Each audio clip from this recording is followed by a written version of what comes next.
Parliament, and to all who direct the affairs of our nation, and guide them by thy Holy Spirit, we beseech thee, that by word and deed they may promote the well-being of this people and set forward peace among all men through Jesus Christ, our Lord. Amen. Let us say together now the Lord's Prayer. Our Father, who art in heaven, hallowed be thy name. Thy kingdom come. Thy will be done on earth as it is in heaven. Give us this day our daily bread, and forgive us our trespasses, as we forgive them that trespass against us. And lead us not into temptation, but deliver us from evil. For thine is the kingdom, the power, and the glory, forever and ever. And now may the grace of our Lord Jesus Christ and the fellowship of the Holy Spirit be with us all, now and forevermore. Amen.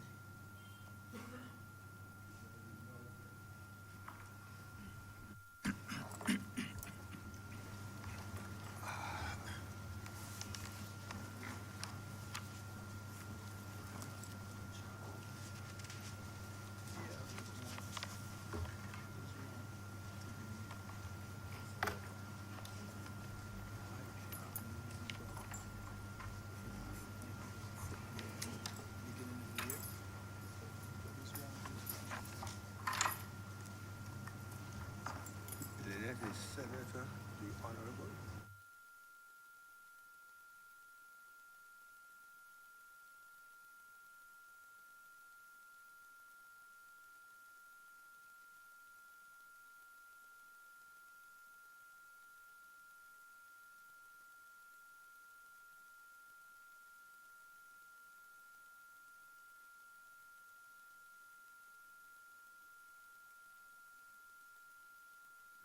Studies.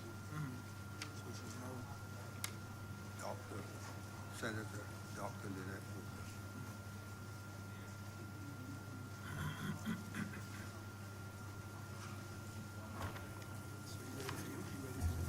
Hooper. Messages from Her Excellency, the Governor General.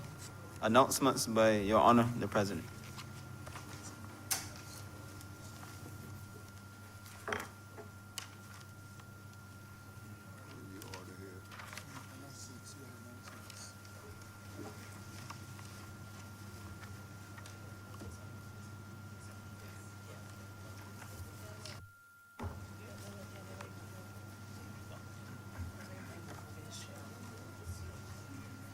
I'm to announce that Senator Walcott is traveling on government business and will not be in attendance today.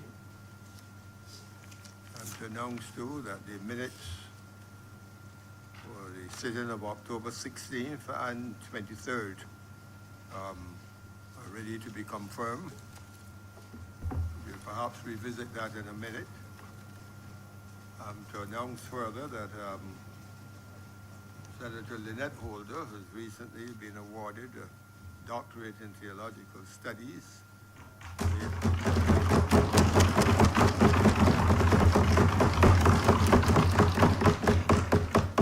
I join you in extending to her warmest congratulations. And I'm to advise that she will hereafter be referred to as Senator Dr. Lynette Holder.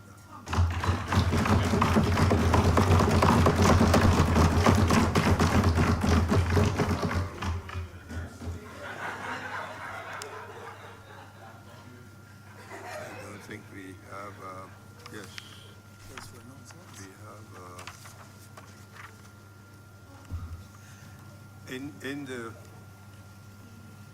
gallery as visitors, members of the Pink Parliament, and they're headed by Rohana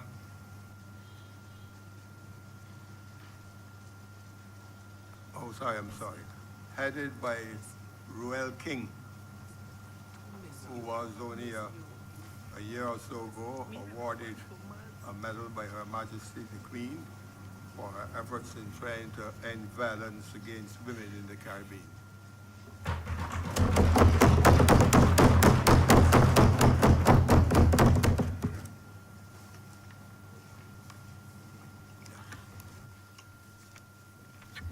Mr. President, I beg to move that the minutes of October 16th, 2019 and October 23rd, 2019 be confirmed.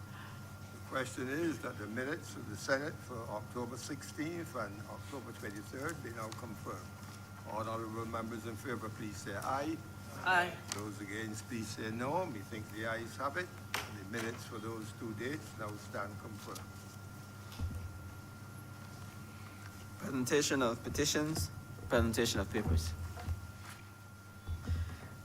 Mr. President, I'm commanded to lay the duties, taxes, and other payments exemption companies order 2019. Reports from select committees, questions to ministers, requests for leave to move the adjournment of the Senate on matters of urgent public importance, statements by ministers or parliamentary secretaries, personal explanations, motions relating to the business or sittings of the Senate. Moved by Minister. Suspended standing order.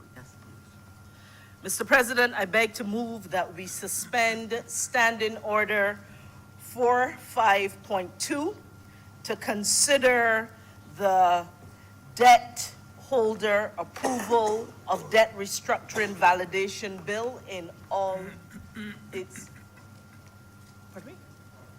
45.2, 45.2. Yes, 45.2. So that we may consider the debt holder approval of debt restructuring validation bill 2019 in all of its stages. That's the only one, 45-2. The question is that standing order 45-2 be suspended for the balance of today's proceedings. All honourable members in favour, please say aye. Aye. Those against, please say no. The relevant standing order 45-2 is now suspended. Introduction of bills. Mr. President, I beg to move the first reading of the Medical Cannabis Industry Bill 2019 and the Debt Holder Approval of Debt Restructuring Validation Bill 2019. I would normally have preferred you to do one after one, but the question is that the two bills so mentioned be now suspended for, sorry, we now read a first time. Yes, I saw a signal.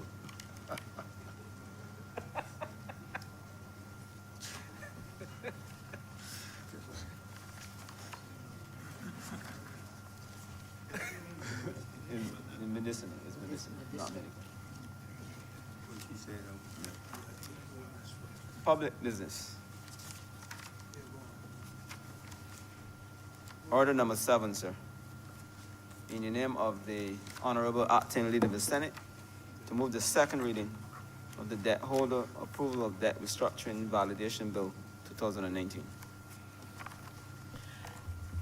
Mr. President, I ask the permission of this Honorable House that we treat items 7 and 8, item 7 being the Debt Holder Approval of Debt Restructuring Validation Bill 2019, and number 8, which is the resolution to approve under Section 3.1 of the External Loan Act, some borrowings and the setting up of a sinking fund in Barbados to address our debt situation.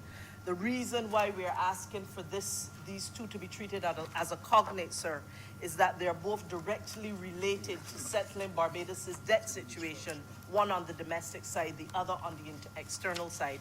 And we believe that treating them together as a cognate would be to the benefit of this house.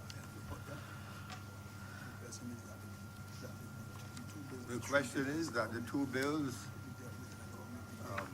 number 7 and 8 on the order paper, be treated together, and that we proceed with them as a cognate debate. All honourable members in favour, please say aye. Aye. Those against, please say no. We think the ayes have it, and the two matters will now be treated as a cognate debate. Items 7 and 8. Thank you, Mr. President. As I rise to introduce this cognate debate which speaks to items 7 and 8 on our order paper, I do so very mindful of the fact that they represent a milestone in Barbados' journey towards economic stability and recovery. As we debate this bill, Mr. President, it is important for us to remember where we began.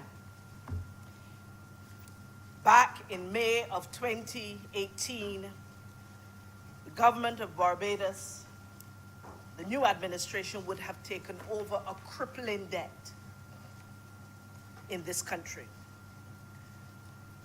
And before I continue, Mr. President, I have received word from a number of people who said sometimes we get technical. So I trust that you will, and this honorable house will, bear with me if I use the very simple language that all of us will be able to relate to. The debt we inherited as a new administration was crippling. And we recognized that the level of debt was unsustainable, that we could not keep up, we could not carry on, and we could not survive financially long term at the amount of debt there was and at the rate of the debt payments. And so when this Barbados Labour Party administration took over, and we compared what this country was producing, its output, what we would call our gross domestic product, when we compared that with what we owed in public debt, we found that the ratio, debt to GDP, was about 157%. Or it could be more dependent on which source you used at that time, which made us the third most indebted country in the world. That ratio was high, sir. Yes, that ratio was high, sir. And it meant in plain language that Barbados was not producing enough to pay not only our debt, but our bills altogether. And with so much money having to go out in debt payments, and I believe one of my colleagues will give you numbers in a minute, Barbados was not in a good position to take care of a number of things that the public and the people of this country needed, like roads, like garbage, like schools, like many of the other bills that this country had to pay. And the debt of Barbados, Mr. President, was made up of domestic debt, that was debt owed locally, and external debt, which was debt owed to our external creditors.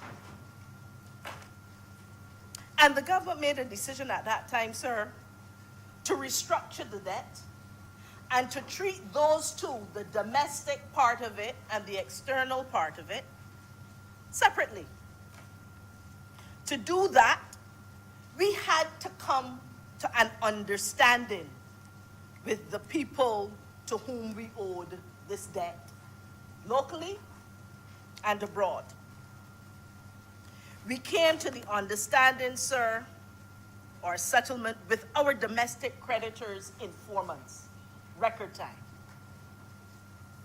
and with an uptake that was significant in the 90%.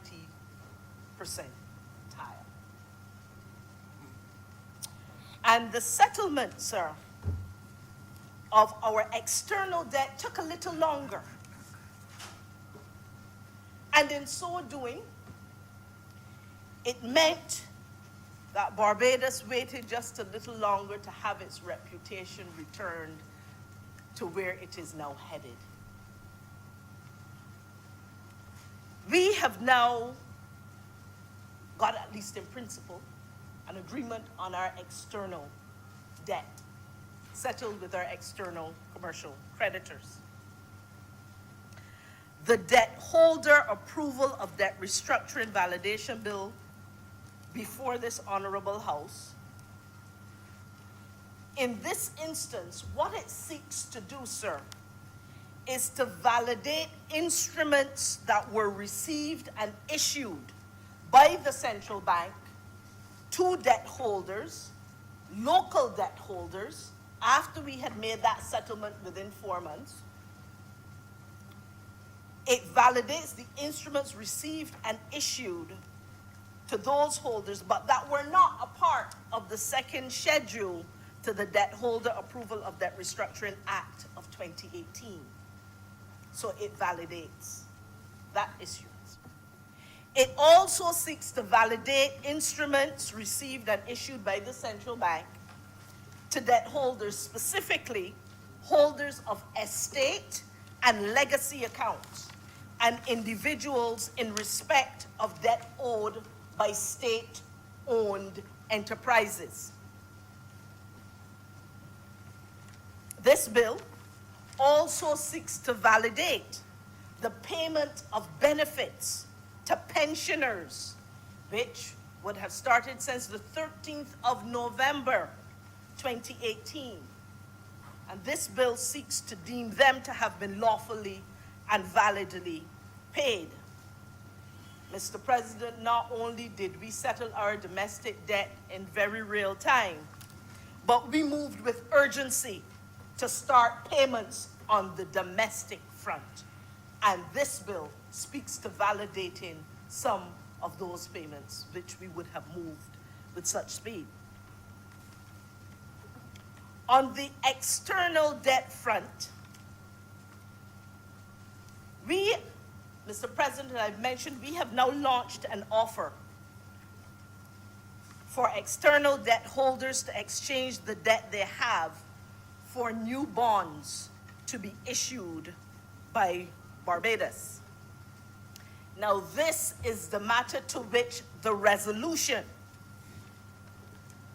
which is at number 8 on the order paper, the resolution to move the passing to approve under the External Loan Act the borrowing of funds and to set up a sinking fund as well. And I'll speak a little bit more about that. Mr. President, when we dealt with the domestic debt, interest rates were in the vicinity of 7.58%. That was reduced in our domestic debt exchange to around 3.754%. In our external debt, our interest rates were as high as 13%, particularly on the Credit Suisse loan. And with every downgrade Barbados received, that had the opportunity to keep creeping up, that interest rate. We have now reduced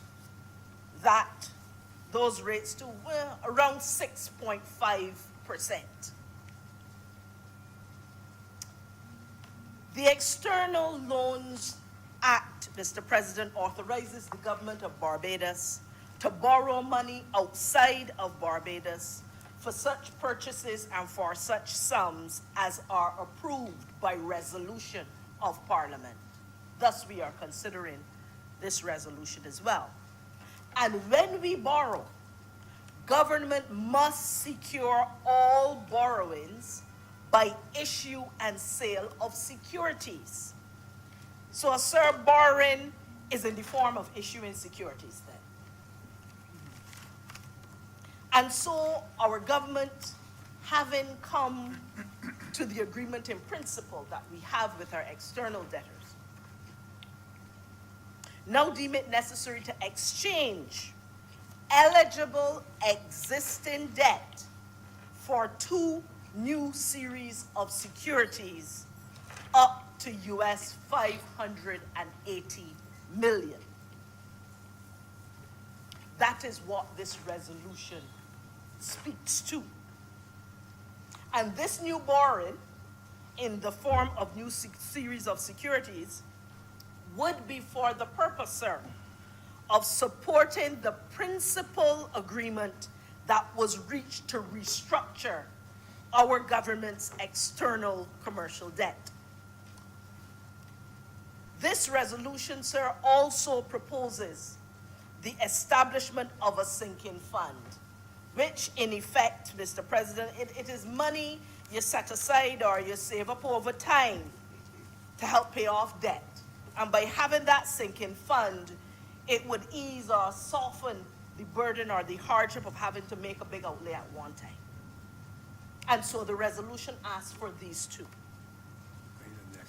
What all of this means for Barbados, sir, is that once we have sorted through all the legal and administrative paperwork to conclude this external debt exchange, the perceived country risk with Barbados is reduced, and Barbados will find itself more attractive to foreign investment. Such investment will be important contributors to our much needed growth. It is estimated, sir, that with the current agreement in place with regards to our restructured external debt, Barbados will save approximately $1.2 billion per year over the next 4 years. And that, Mr. President, pardon me? And that would free up some more resources, Mr. President, to help take care of some of the country's needs that I mentioned earlier. Mr. President, Barbados has come quite a long distance in a short time to resolve our debt situation, both the domestic and the external debt.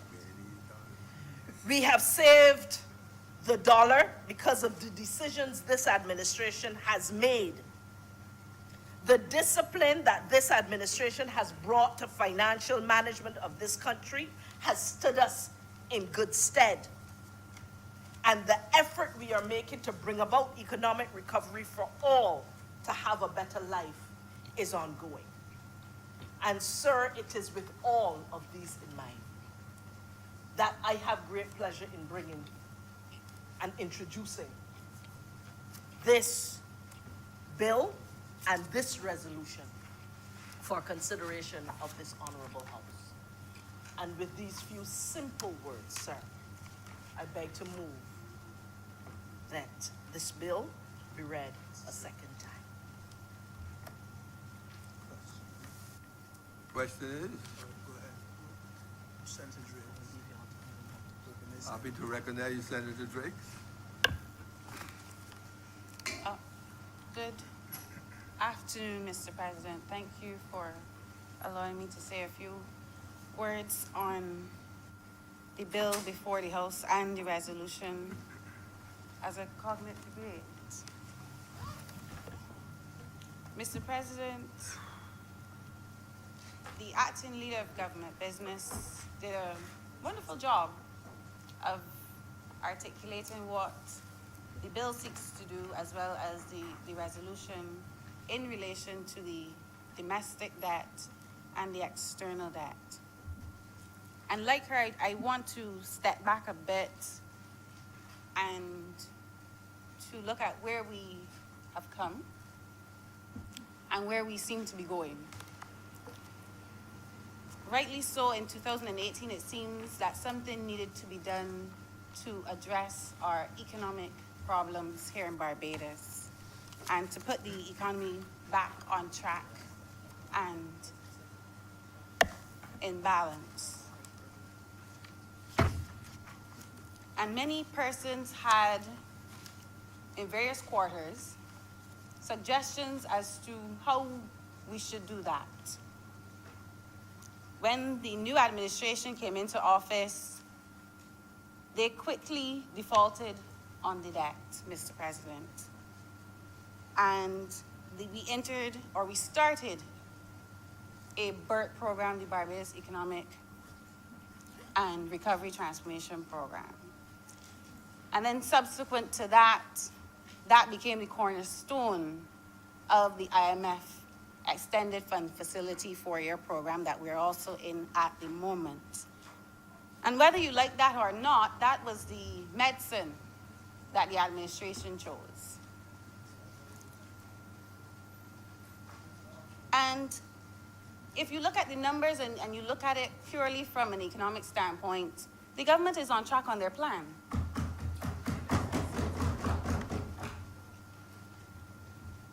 And what is interesting is there are two stories happening now. Because government has sought to go into an austerity program through the BERT program and the IMF program, we're actually seeing the effects of it on the economy itself. The last central bank report noted that the economy contracted by 0.2%. And that is actually on the backdrop of a number of contractions in the last few quarters. In December 2018, we recorded a contraction of 0.6%. In March of this year, we contracted again at 0.2%. In June, we contracted again at 0.2%.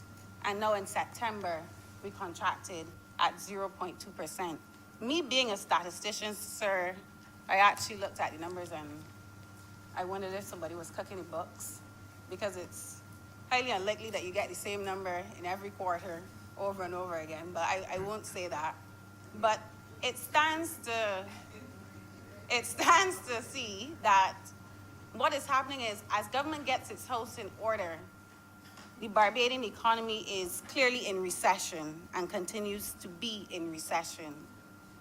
And the important part of that conversation is we're seeing the effects of government pulling back on its expenditure in the economy and the effects that it is having throughout the economy in totality. What is also very interesting is it is highlighting how dependent we are, Mr. President, on the tourism industry. Despite the sector in the last report noting a 2.3% growth, we're growing. Our tourism sector is reaping benefits, it's growing. However, that growth is still not enough for our entire economy to see increases in GDP. And so what that does for me when I look at the picture on both the economy side and then more so at central government and government financing is everything comes at a cost. Everything comes at a cost. Because when the last administration was financing its business through printing money, as we call it, which is basically accumulating debt, our foreign reserves were dwindling, and our debt, as the acting leader of government business noted, we had a very high debt to GDP ratio. But what is interesting in that time frame was that GDP was actually growing.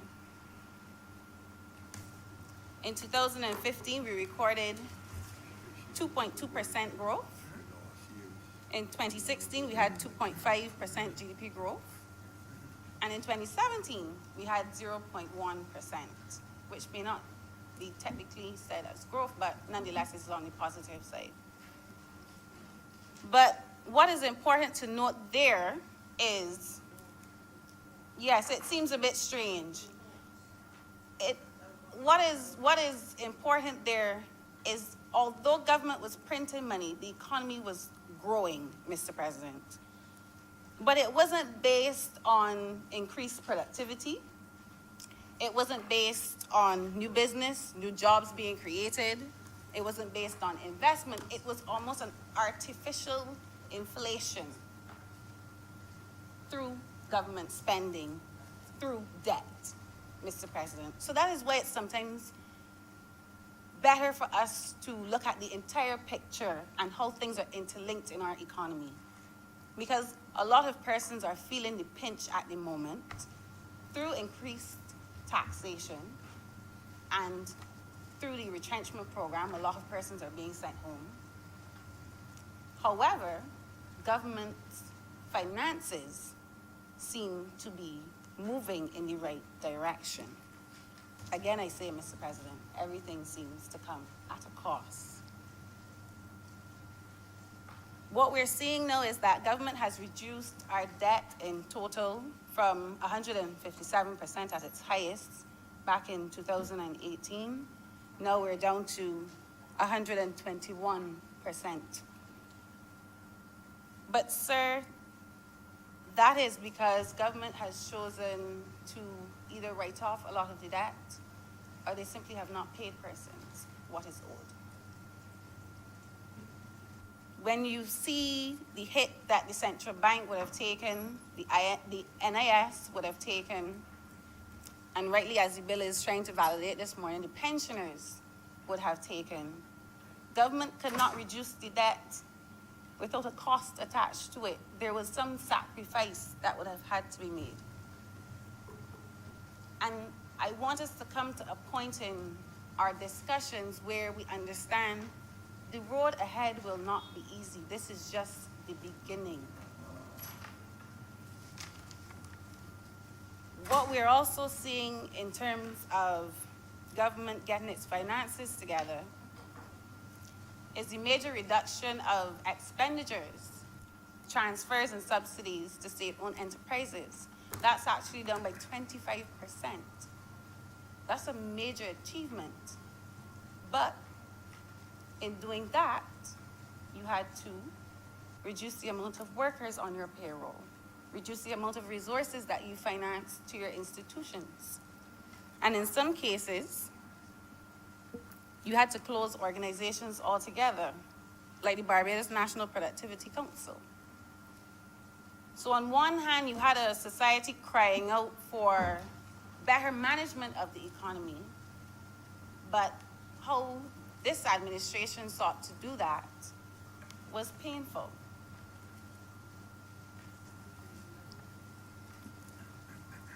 I'm not saying that there is another way. Yes, there are other ways. Some people will say there are other ways. But nonetheless, the way that government has done it is by and large painful. I'm hearing too painful, Mr. President. But nonetheless, the domestic side, that is what we saw. We saw a reduction in the debt through almost a unilateral agreement where government said, take it or leave it. I remember standing in this same position saying, if you want a good example of almost bullying, that would have been a prime example. But nonetheless, Mr. President, when we look at the foreign debt exchange, it seems as though those creditors had a bit more leverage in negotiating with the government, unlike the domestic creditors.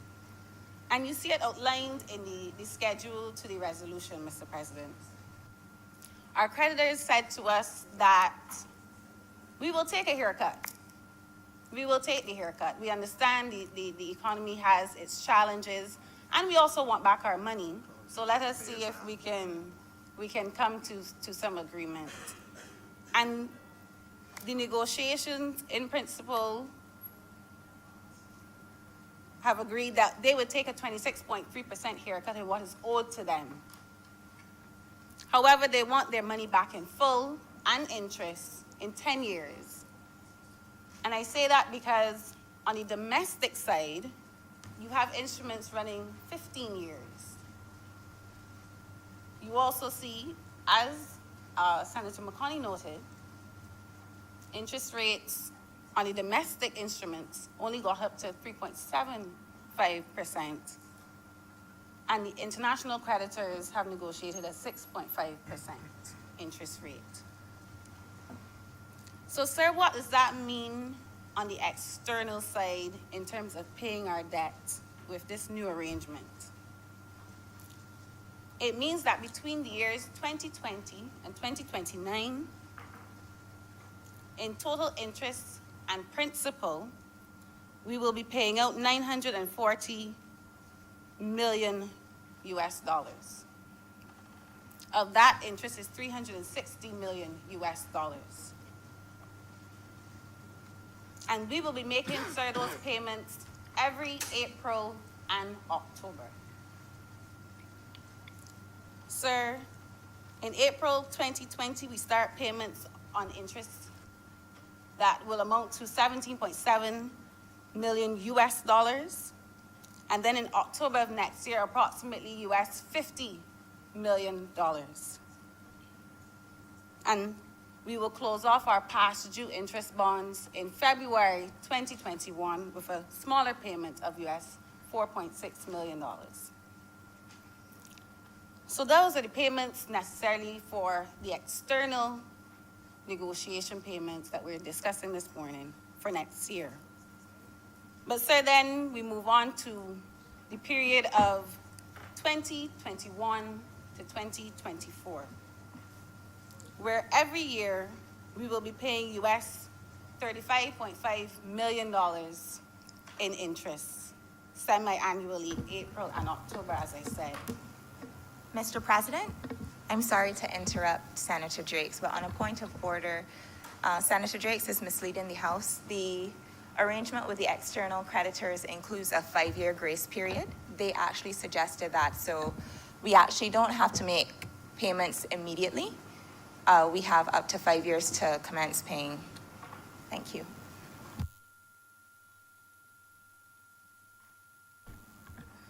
Mr. President, Continue. maybe I am reading the resolution wrong.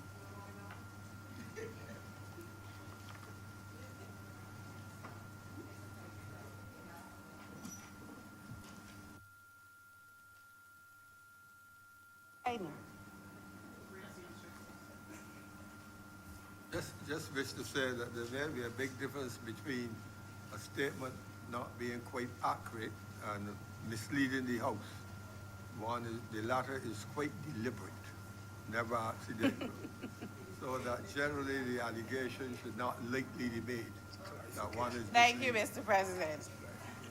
But nonetheless, sir, we then start the amortization and interest payments in 2025, as I was just interrupted, Mr. President. But nonetheless, sir,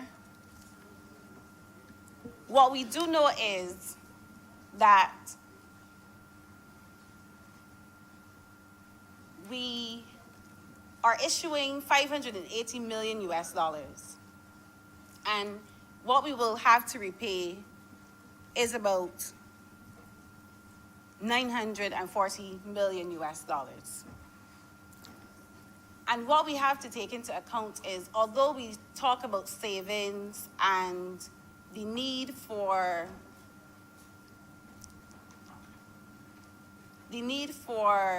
growth in the economy, what we have to remember is, although we have restructured the debt, we still have to pay the debt. And I think a lot of the narrative that goes out sometimes is people are a bit disillusioned by the euphoria that we've settled the debt. And sometimes I agree with Senator McConney, we have to speak in very real terms. Although we have settled the debt, it doesn't mean we don't have to pay the debt. And I'll go back to the point that I was making earlier about the economy.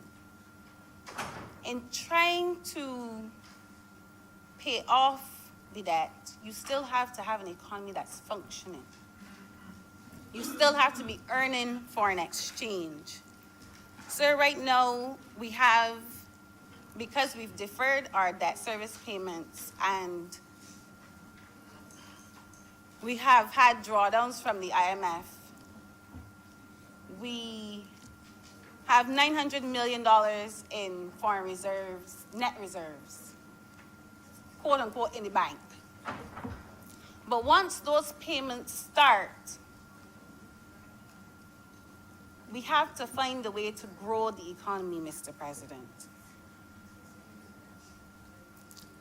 And when those payments return onto our books, that is when the real test will come. Because there are a number of things that are in play at the moment. One is the government has very little wiggle room in its finances because we're still tied to the primary surplus of 6%.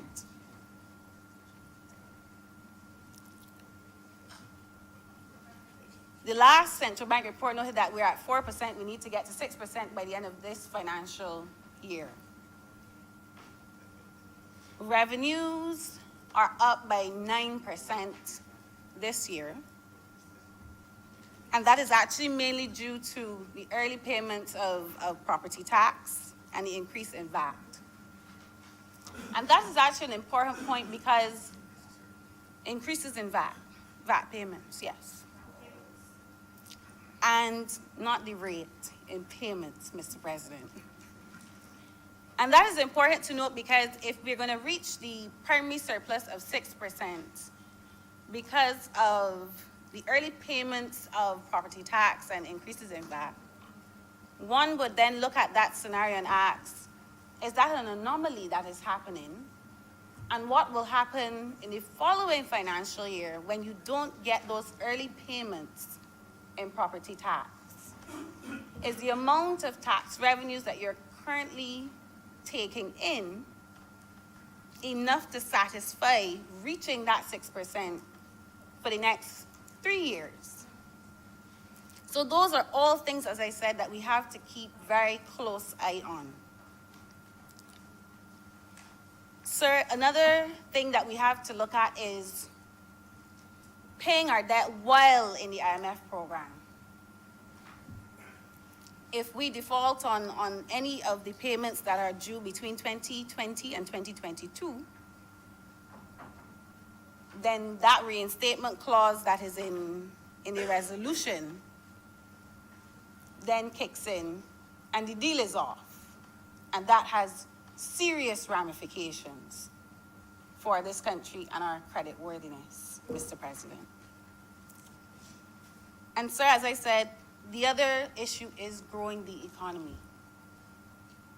I've heard many projects and investment opportunities that the government is noting that could possibly come into Barbados.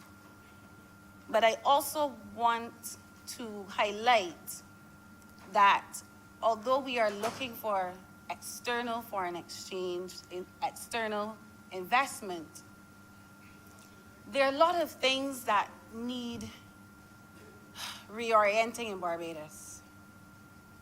I know we talk a lot about business facilitation and getting our doing business indicators moving in the right direction, and that is something that we have to do.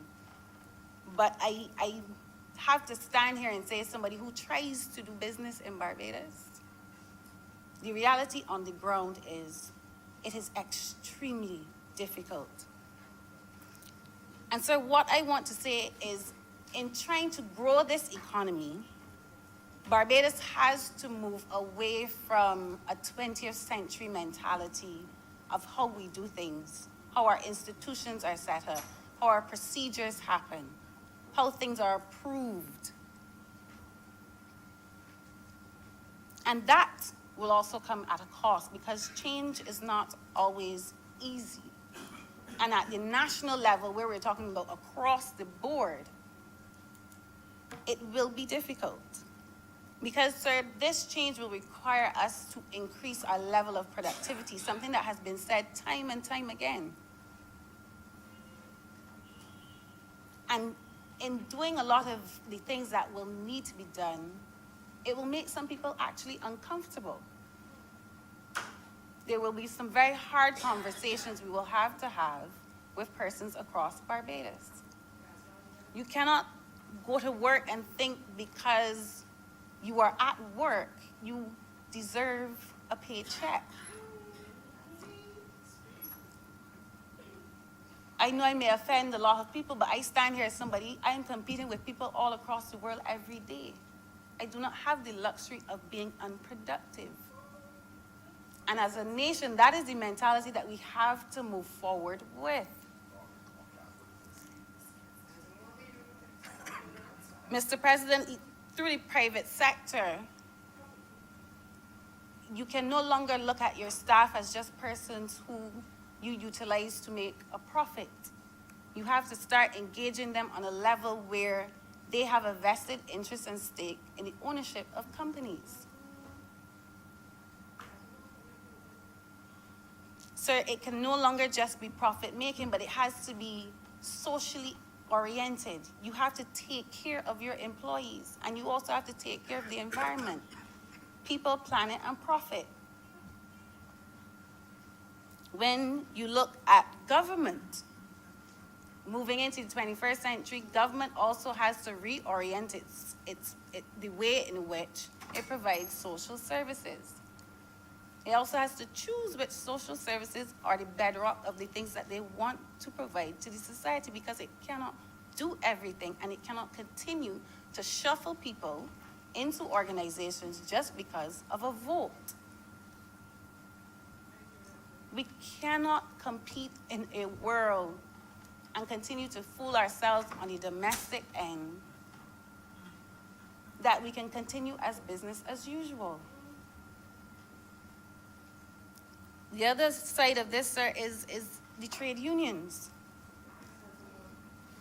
And this is no offense to any trade union or any person or who is a member of the trade union. But the level of productivity that we have had in Barbados begs the question, what is it that our workers are doing that we cannot find the level of productivity that contributes to real GDP growth? And it's going to be to our detriment regardless of where you stand, because even if the argument is you have to employ people, in another 10 to 15 years when robotics and automation come into play, there will be no jobs. It's not a scare tactic, it's the reality. You have to prepare people.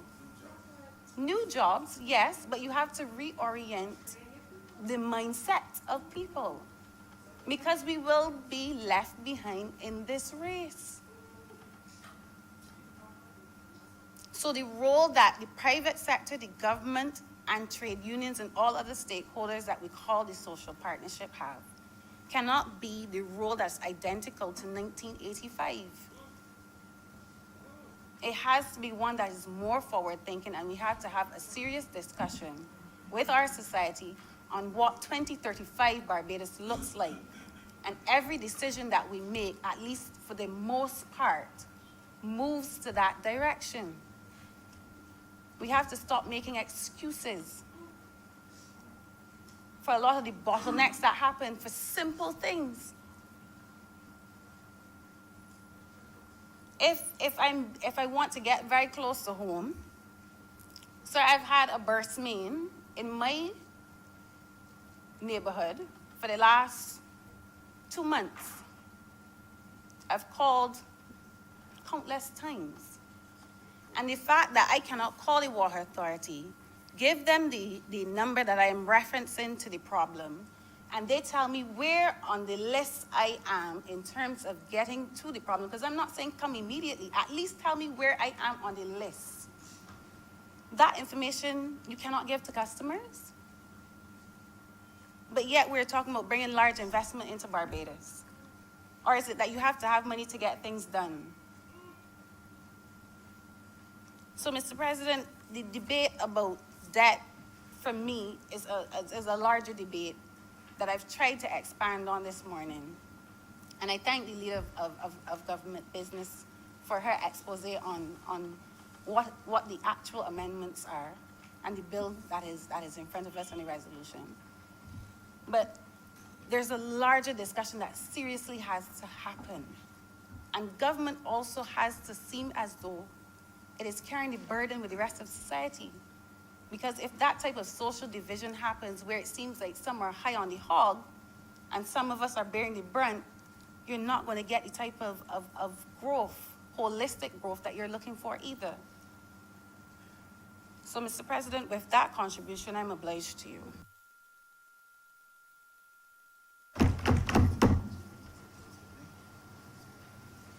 Recognize Senator Greenwich.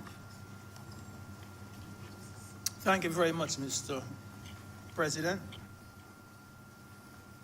Mr. President, Senator Drakes made a statement less than 2 minutes ago. And she said that this debate on debt restructuring is a wider debate. And it is at that point that I said I would speak to something which I am noticing and which I think the Barbados public should know in terms of debt. Has to do with the commercial banks, sir.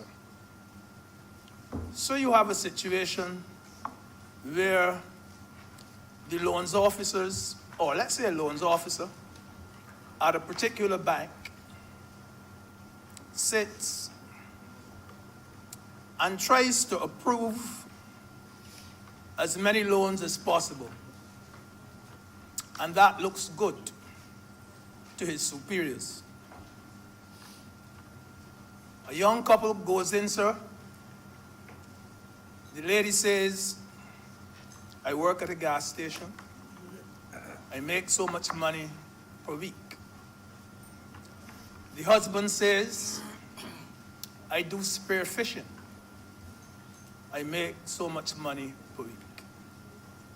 The loan is approved. And that couple is asked to pay $1,000 a month.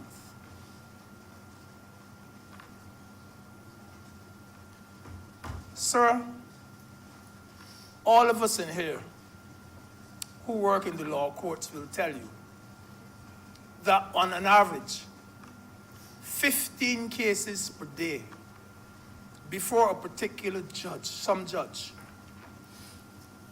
Those cases have to do with people who have defaulted on their debts, not because they do not want to pay, but because they can't pay.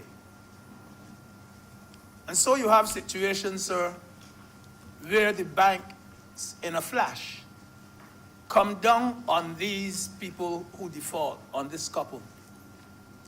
And the bank says, and I am going to take possession of your house.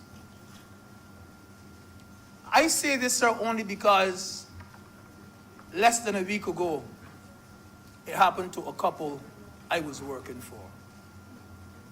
With the best will in the world, that couple could not have continued paying $1,000 a month. And the bank came down and said, it's about time, we're going to take possession of your house. This bank ends up now with a file in which they have about 30-something houses that they've taken possession of. And they cannot get them sold. Some of them are being vandalized. Some of them are being vandalized, sir. And an easier thing to do, talking about restructuring of debt, would have been to call the people, talk to them, reschedule, reorganize the debt, and give them something that they can handle. Something that it would take them longer to pay. But they enlarge the period. They would be able to deal with it. But I am sure, sir, that if you go over now to the court and you look at today's court list, you're going to see before Judge A, 15 people, the bank and 15. Next judge, 15 people, the bank and 15. Next judge, bank and 15. And that is what is going on in this country, sir. But I thought, sir, that when Senator Drakes was speaking, that this is indeed a wider debate than just the question of this country restructuring its debt. Now, sir, where this particular matter is concerned, I do believe that government is extremely pleased about this, what I would term a temporary relief from our financial anxiety and our financial worries. I choose my words very carefully. Because, sir, it gives us some elbow room to do a few more things, to attend to a few of our social needs, such as the garbage trucks that everybody is talking about, transport board buses that everybody is talking about, improvement to our schools that people are talking about, the fixing of roads that all of us talk of. The point is, sir, that since we have the elbow room, that we have to use this relief wisely. We have to use it wisely. Sir, the economists refer to this as creating fiscal space. And it simply means that it gives us breathing room to get on with the government's programs. Sir, as Senator McConney said, do you know what it means for government to have 1.2 billion Barbados dollars a year for the next 4 years to assist with these programs? We might not have been able to do some of the things which I've just mentioned were it not for this relief. We can at least pay some attention to our social agenda. Now, sir, I want to make the point very early because some people that have spoken to seem to have misconstrued what debt restructuring is all about. This is not about debt forgiveness. This is not about debt forgiveness at all. And people should not be misled into thinking that this form of debt restructuring means a complete elimination or write-off or erasure of the debt. It does not mean that at all. This adjustment to our debt restructuring, sir, affords us a more manageable and a more immediate way of dealing with our creditors, while at the same time making Barbados more resilient. It is about, sir, an adjustment to the amount of the debt and about an extension of the time of the repayment of the debt.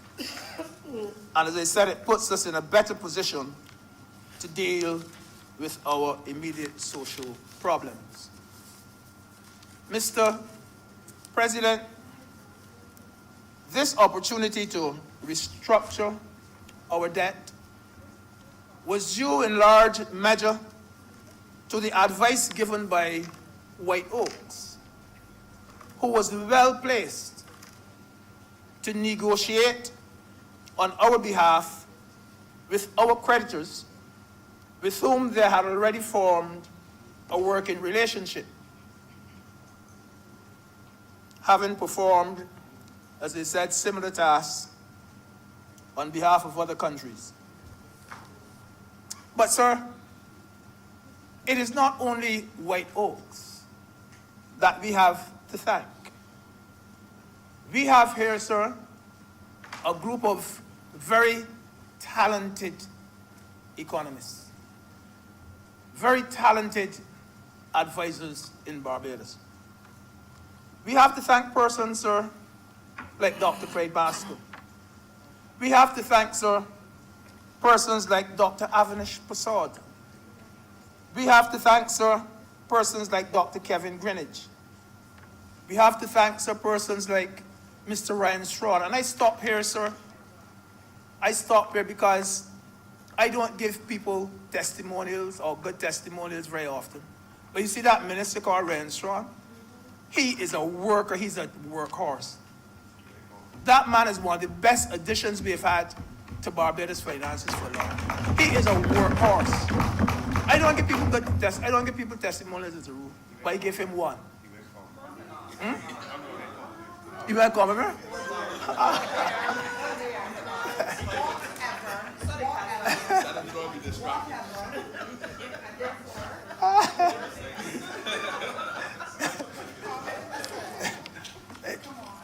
But sir, the point is that it took a lot of effort for us to get where we are, and we have some of our own people that we have to be very, very grateful for, too. And I remember, sir, when Dr. Avinash Prasad, when he spoke, and he praised White Oaks for what they had done. And he said, sir, that if a similar situation had to arise tomorrow, that he would advise us to use White Oaks again. He said that, sir. And that is as far as he was prepared to go at the time. Because, sir, there was no exulting, there was no gloating, there was no fanfare by him or by the government. Because all of us know, yes, we have reached a certain stage, but we are not yet out of the woods. Still have a long way to go. But sir, let the cynics talk. It is their right to talk. We can't stop them. I remember, sir, right in this Senate, there was criticism of White Oaks. There was a senator that called them fly-by-night. There was a senator that said that White Oaks was a bad choice and that he could have given better advice.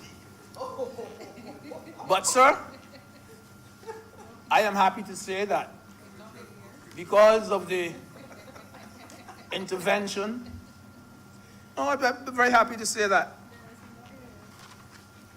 we've been able to take off our debt restructuring box.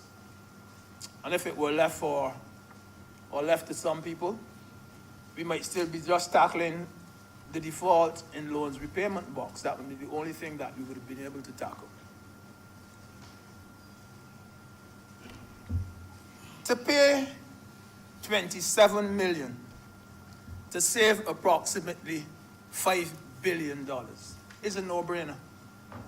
That's a no-brainer. You don't got to think about that. To pay $27 million to save approximately $5 million. Billion, sorry, $5 billion. So there is I can say a close friend of mine. We sat side by side at school. This gentleman's name is Winston Cox. And he was the former governor of the central bank. And if we had to choose one local person to seek advice, from whom to seek advice in connection with negotiating a restructuring deal, sir, the name of Winston Cox would have to be mentioned. We would have to mention Winston Cox. No, hardly find anyone in Barbados, overseas, in the state, more qualified in public finance and banking than Winston Cox. And this is what Winston Cox said. He said that it is a good and solid debt restructuring agreement which can put Barbados back on track. Not my words, the words of the former governor of the central bank. He said that the debt restructuring Barbados undertook was worth it. Not my words, the words of the former governor of the central bank.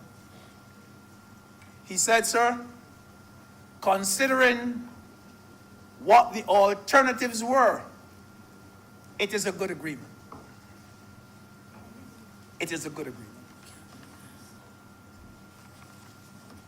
So I well recall the strategy of the last administration. I recall how they approached matters such as this. Pay no attention to downgrades. The attitude of their leader was, I am not losing any sleep because of rating agencies such as Standard & Poor's and Moody's. Not my words, not my words, not mine. And so they resorted to the continuous printing of money, even though they were told time and time again that they shouldn't do it. They were warned against it. Senator Drake said a few minutes ago that it was actually creating debt. And if that is what they were doing, then I draw the conclusion, sir, that they were being very unfair to this country. This was fiscal lawlessness at the highest level. That's the only way you can put it. Fiscal lawlessness at the highest level. And now, sir, they would want to advise this administration on what strategy we should use, and they would want to criticize us on the strategy that we are using. I remember the days, sir, and Senator Grant was part of this too. I'm not saying anything positive. I'm not saying anything positive about him. That's only a googly. I remember the first body that I spoke to, though, was not Senator Grant. The first person I spoke to was a gentleman called Tyrone Eswit, the late Tyrone Eswit. And he left over on that side, came over on our side. And the first thing he said was, those fellas over there don't know what they're doing. They don't know what is going on. I looked around and I saw Senator Grant. He jumped and he came up. He said, those fellas over there don't know what they're doing. And before I could look around, I saw Kerry Simmons. He said, those fellas over there don't know what they're doing. Joseph Tudor, those fellas over there don't know what they're doing. Clyde Mask, look, if I continue to call the names, I would be exhausted by the time I finish. Nobody with brains was left. That's the point I'm making. Nobody with brains was left. But now they want to advise us. With all the brains gone, they want to advise us on what strategy we should use. You know, so the leader of the Democratic Labour Party, she claimed recently, and let me say this up front, I will never say a bad word about that lady. I like her as a person, I like her as a lawyer. Honestly. So you're not going to hear me? No, but she did say that she was happy to see that the country will now be allowed to restructure its external debt, and that her party is relieved that it appears that Barbados is bringing this sordid chapter to an end. Those are her words. I scribbled them down. Those are her words. Not mine, hers. But I believe that what she really meant was bringing the sordid mess that the last administration left. Yes. To an end. And if that is what she said, I don't think she has anything to be ashamed about, because she had nothing to do with it. She was not the Minister of Finance. She was not the Minister of anything. She was not a member of cabinet.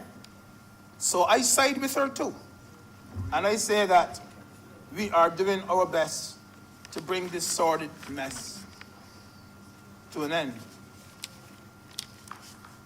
So about just over 2 years ago, with devaluation staring us in the face, every speech that Minister Sickler, the finance minister, made centered around this. He always said this: what is your alternative? What is your alternative? Put something on the table. You tell us what to do. Better cannot be done. That was his tone, speech after speech. And you know, sir, at that time, we couldn't borrow a cent. We couldn't buy a donkey cart, far less a bus. We couldn't buy, sir, a wheelbarrow, far less a garbage truck. We were, I almost said the wrong thing, but we were in a quandary. We were in a quandary. We were in a quandary. Our strategy, Mr. President, is to be able to do these things without overloading ourselves with debt. And sir, we are called the government because we've been put here to govern. We have been put here to govern, and we cannot have a government within a government, as so many people seem to want. We cannot have a situation, sir, where we have to get permission from the leader of the opposition or the leader of the Democratic Labour Party on every senator we appoint, on every consultant we appoint, on every political decision that we have to make. Because if we do that, sir, in truth and in fact, we would not be governing. We would not be governing. Within days, sir, of our being in office, we bit the bullet. And we went to the IMF, and later we advised, or we devised, so they said, we devised the strategy that we should use.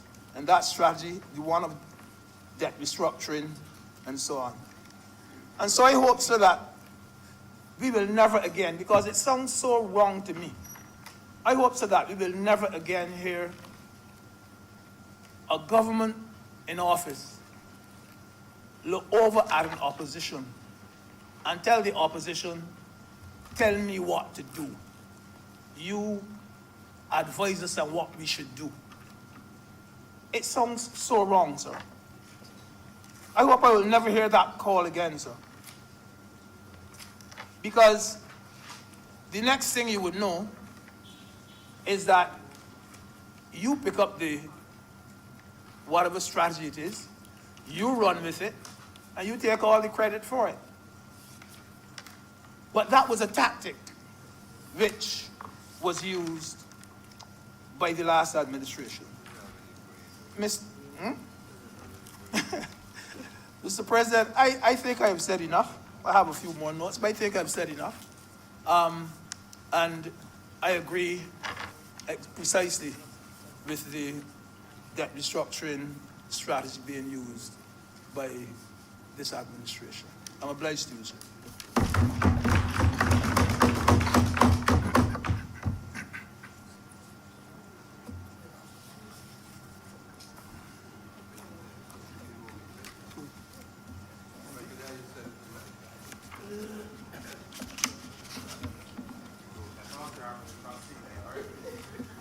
Have no fear.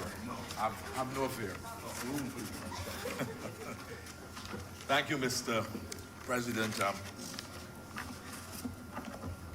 I am again very happy to be able to support the bill and resolution which is before this honorable chamber.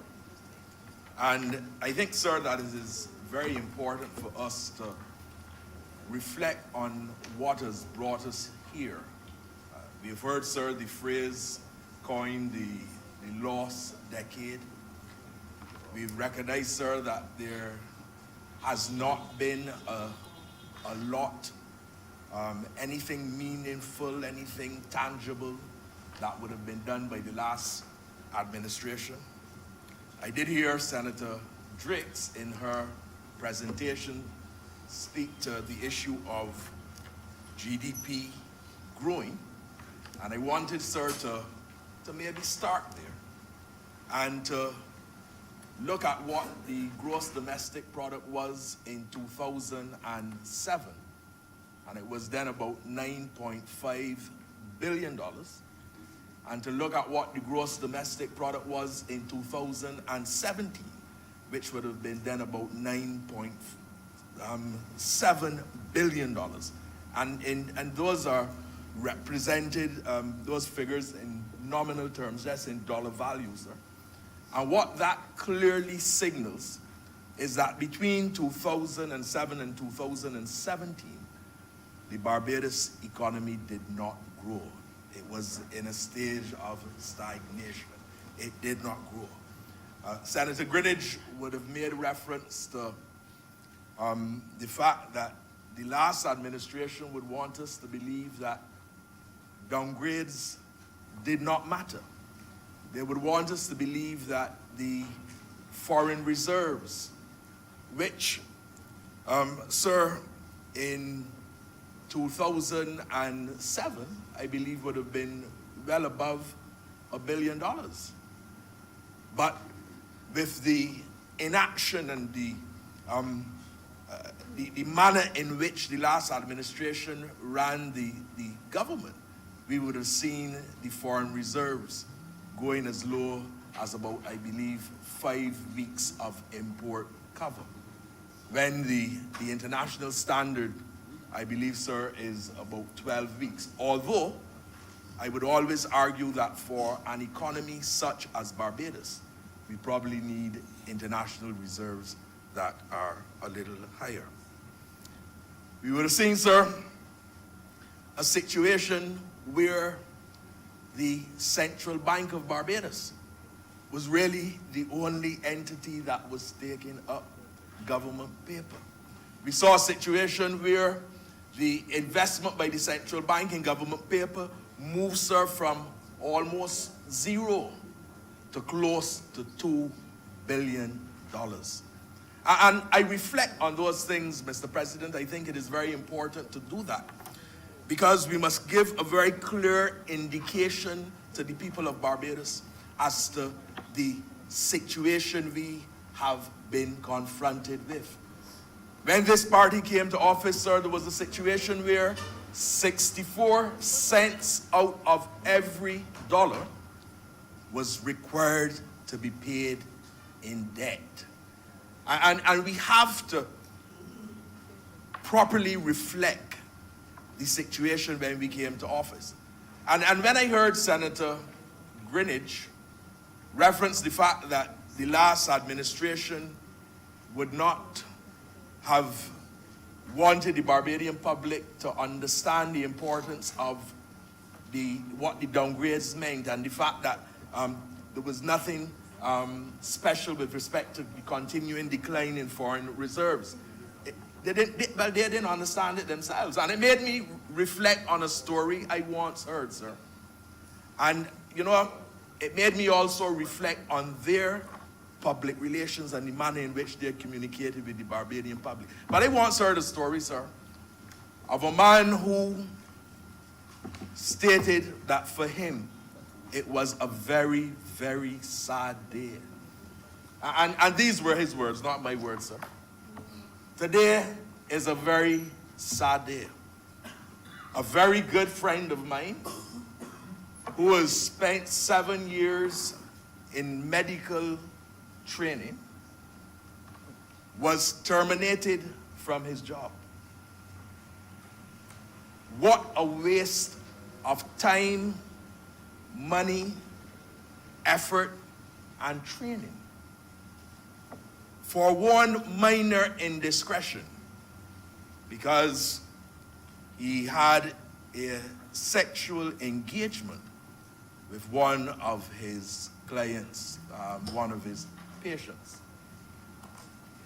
He went on to say, sir, that his friend was a good man, a decent man, a respectable man. And he said he was an ambitious and an excellent mortician. Sir, and you know, as I reflected, and I know some will get that a little late, but that is all right.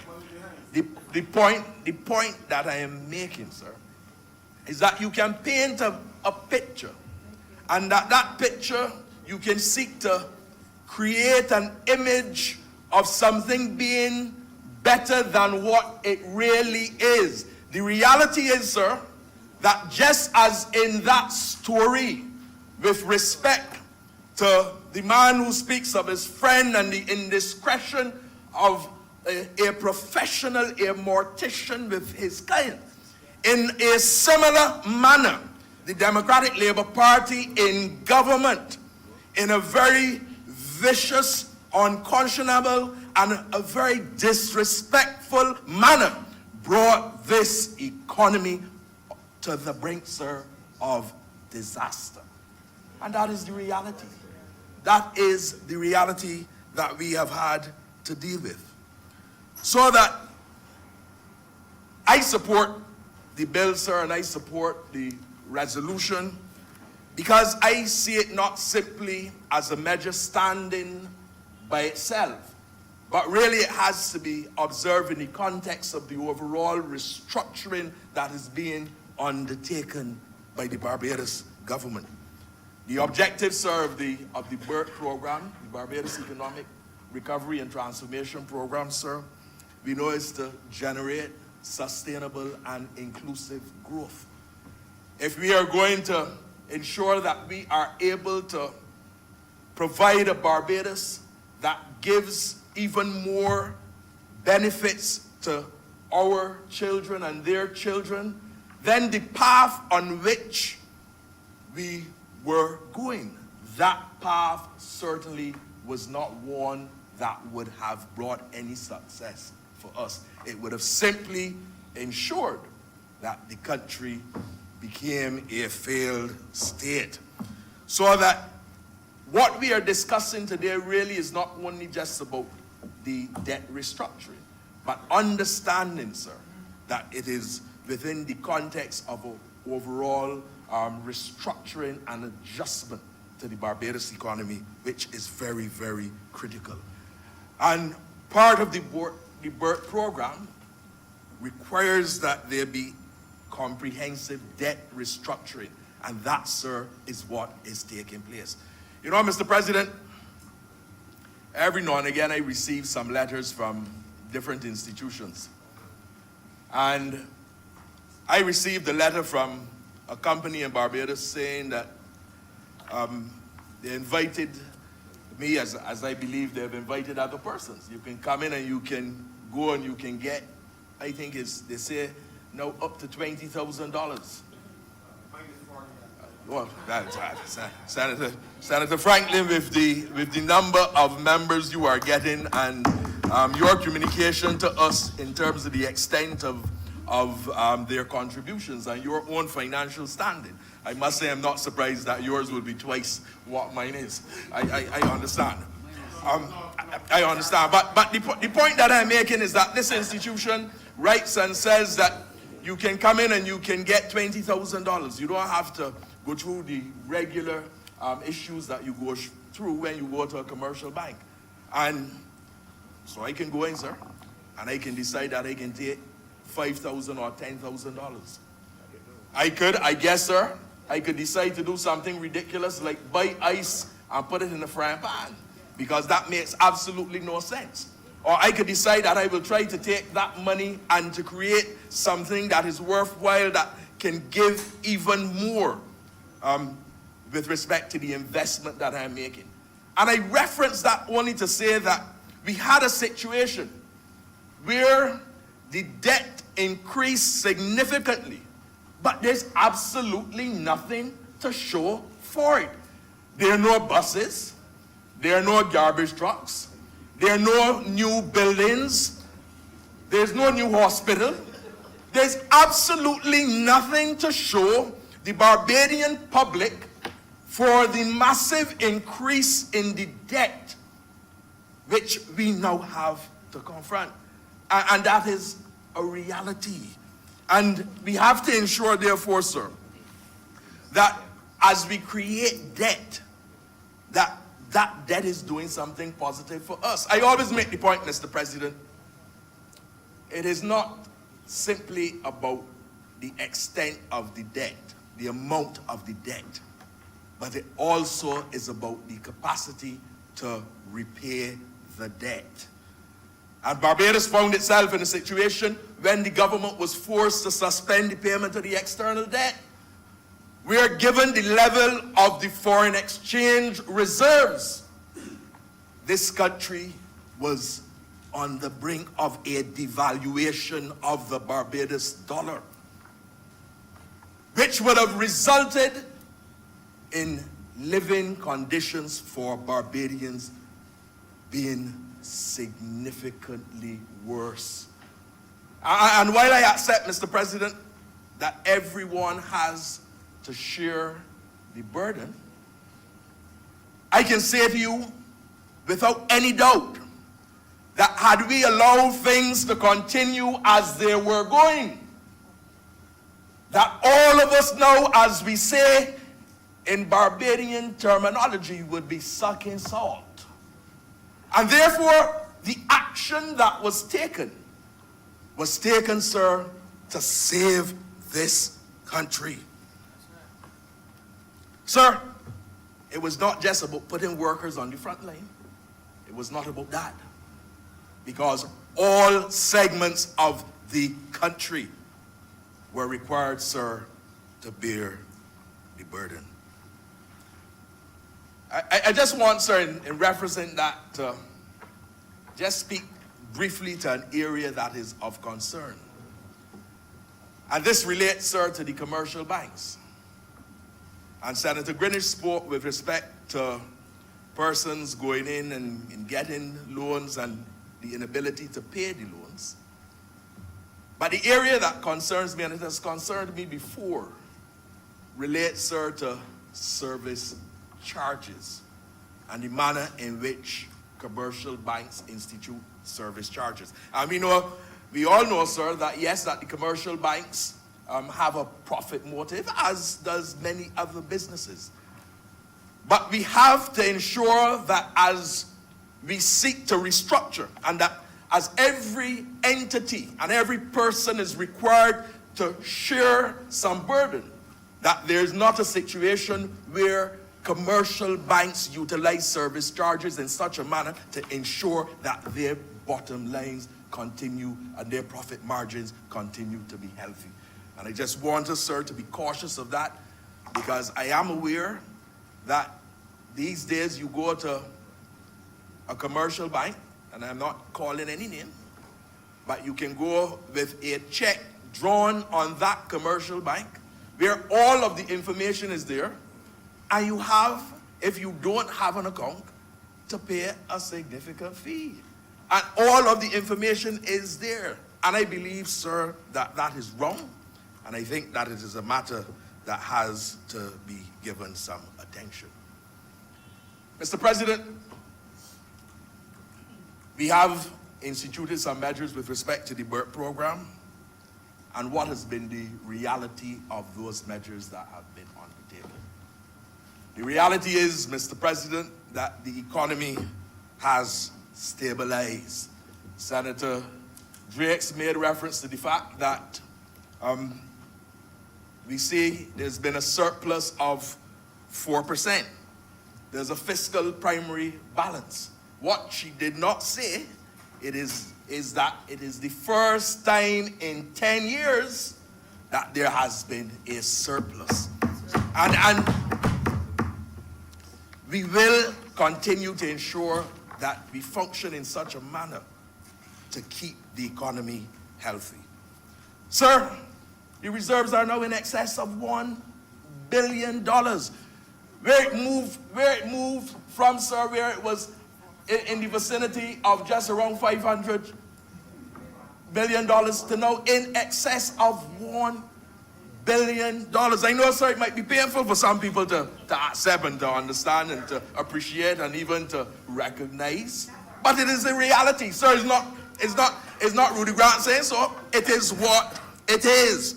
Sir, the debt to GDP, by the figures that I have looked at, the debt to GDP was at 175%. Mr. President, the debt to GDP is now at 125%. And you know something, sir, and it's going down, and it's going down.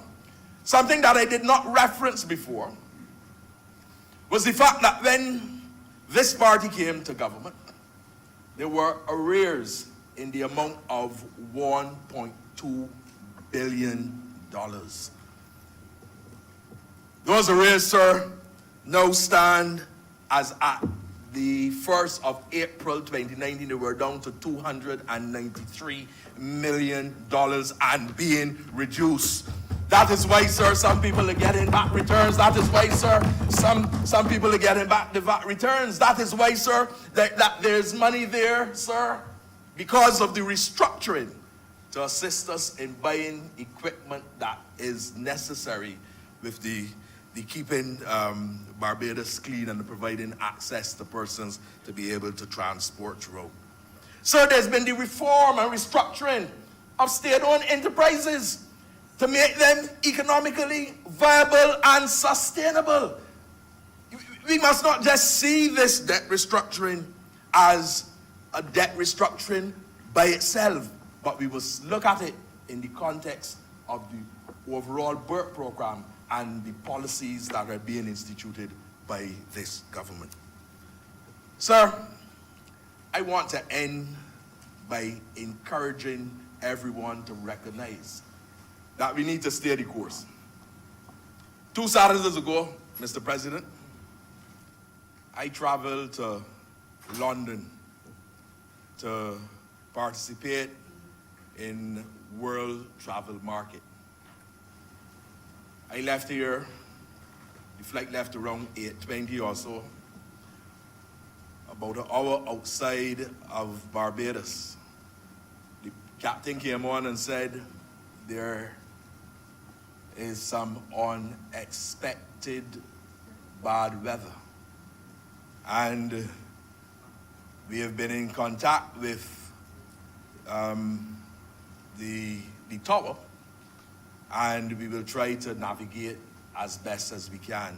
And he said to the flight attendants to discontinue service, and we had, sir, for about 45 minutes, some serious turbulence. I mean, people were holding on to seats. I have not experienced that type of turbulence, sir, for quite some time. The reality is this, though. We made it safely to London because the captain and the pilots, they stayed the course. They recognized, yes, it was some turbulence that existed, but sir, they stayed the course. I see Reverend Rogers smiling, sir, and seeing him smile, I remember, sir, I see Reverend Rogers smiling, and it jogged my memory in relation, sir, to, I believe it was the Apostle Paul. I have fought a good fight. I finished the course. I have kept the faith. And of course there would have been turbulent times as well. But the reality is that he stayed the course, he kept the faith. And I'm saying, Mr. President, that while these measures that we introduce do cause a measure of pain, that by staying the course, we ensure that there's the financial stability. We ensure, sir, that there's improved international competitiveness for Barbados. We ensure, sir, that we are able to restore our debt rating so that instead of having downgrades, we will be upgraded, sir, and that we will be able to have access to financing that we have not been able to access in recent years. I think, sir, it is important for us not only to stay the course because of those measures, but important as well to ensure that the livelihood and the standard of living in Barbados is improved, to ensure that all Barbadians are able to achieve and to recognize that Barbados does have a future for them. I ask Barbadians, sir, to stay the course because I am confident that with the measures being introduced by the government and the results that we are already seeing, that it will be guaranteed to provide a better life for our people. I'm obliged to you, sir.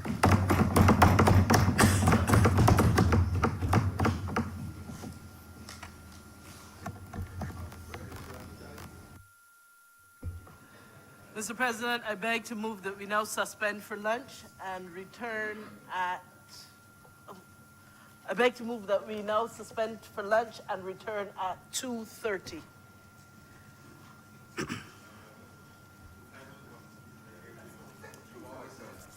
I am being urged by my senators to give them a little bit more time to swallow, and therefore I would like to adjust the time to 2:45 for our return.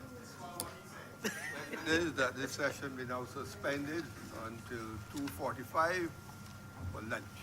All honorable members in favor, please say aye. Aye. Those against, please say no. I think the ayes have it, and we are now in suspension until 2:45.